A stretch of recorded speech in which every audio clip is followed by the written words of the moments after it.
Hi and welcome to May's STEM program. This month everything is growing, so I thought we should do some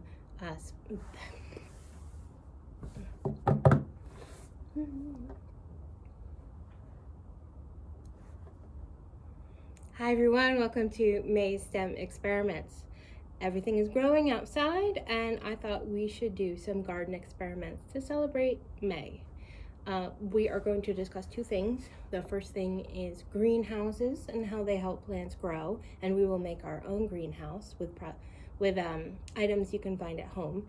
And the second, I'm going to show you how bees help make plants multiply and grow and why that's so important. So we'll do the greenhouses first and then talk about the bees and pollination. All right, let's get started. Our first project is going to be our greenhouse experiment. The way greenhouses work is that they let light inside and plants use that light to create heat, but the heat does not escape. You may have seen one before if you've ever been to somebody's house or a garden center, and there's a big building or even a small building that's made out of glass or plastic that you can see through. There are plants inside. That's a greenhouse. And what happens is, since it's clear all the way around, the light can come in and hit the plants.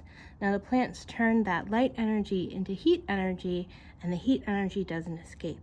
The reason we do that is because if you want to grow plants that grow in a hot climate, like say you want to grow a plant that lives in a rainforest in New Jersey, well, we don't live in a rainforest.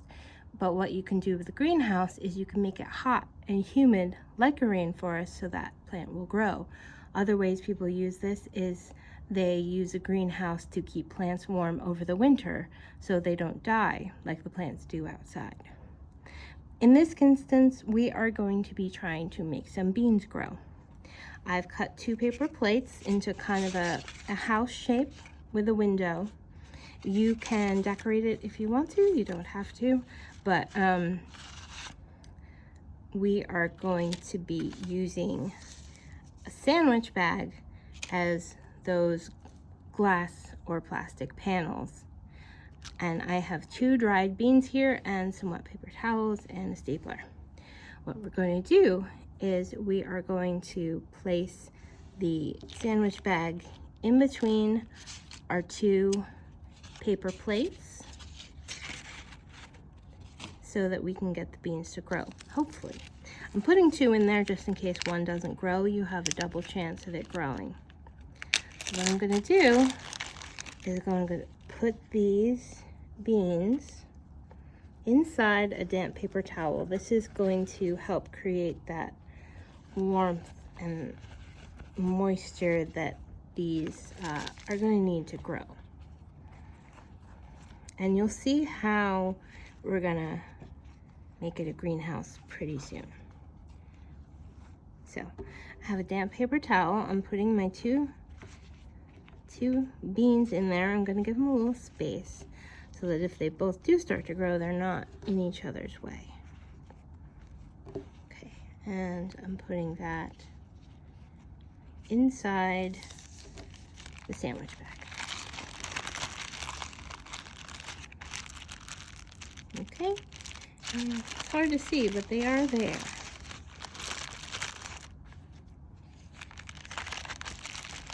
When they sprout and they start to make leaves, you can see it. And probably if you don't have these kind of office paper towels, if you have a regular kitchen paper towels at home, it'll probably be easier to see the beans through it. I don't know why these turn gray when you get them wet, but okay. So our beans are in there in damp paper towels.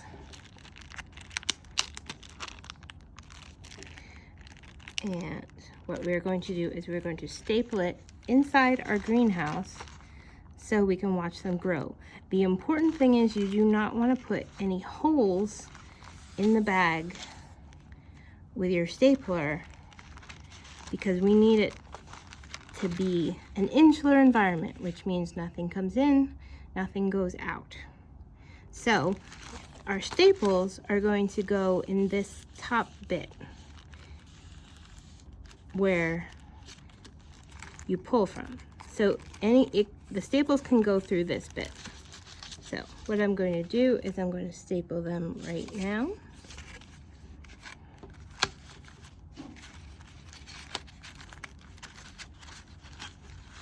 Just making sure that the greenhouse is lined up. There's one side, and there's the other side. Whoops, sorry. Okay. Now this is the important bit. Sorry, I keep hitting the camera. The bottom bit, it's important that you do not get staples in the bottom part of the bag. So what we're going to do is we're going to tuck it up a little and only at the bottom staple the two plates together. So we're going to keep the bag out of the way so we don't put holes in it.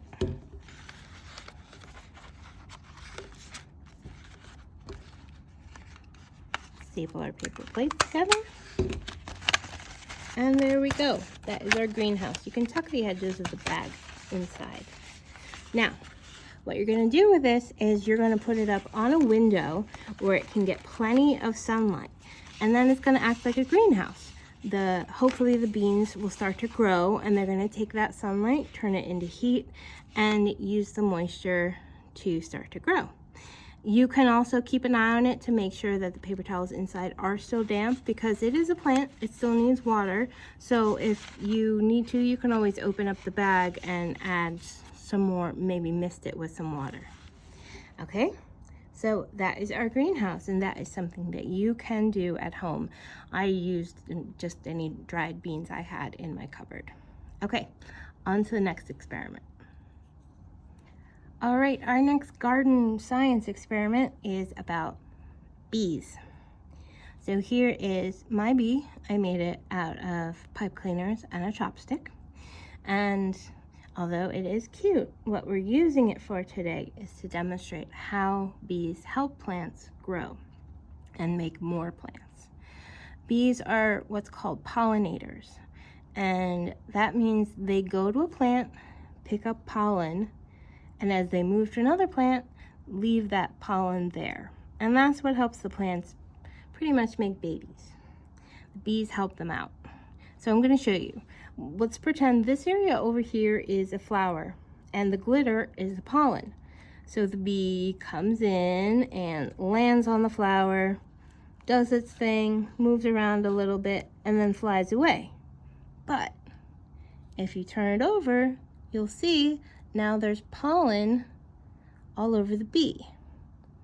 Because like pipe cleaners, bees have little hairs all over their bodies that can grab the pollen. And they're made to do that, because now when they go to this flower over here and do their thing, they will have left some pollen on that flower. And that is how bees help us make plants grow. Without the bees, we wouldn't have a lot of the fruits, vegetables, nuts, and other food that we eat every day. Obviously honey, but they help grow a lot more food than you may realize. So I know that bees might be scary because sometimes they sting you and it hurts, but they are very important. So next time you see a bee, just remember that it's helping make more flowers, more food for us to enjoy. All right, that's it for May STEM. I will see you again next month for more STEM experiments, but also, excitingly, coming up next month is summer reading. I know last year we had it all virtual, but this year we'll be doing a bunch of different things, including outdoor programming, grab-and-go projects, and some virtual programs here and there. Keep an eye out for our summer schedule and all the exciting prizes we'll have for summer reading. Okay, we'll see you again next month. Bye.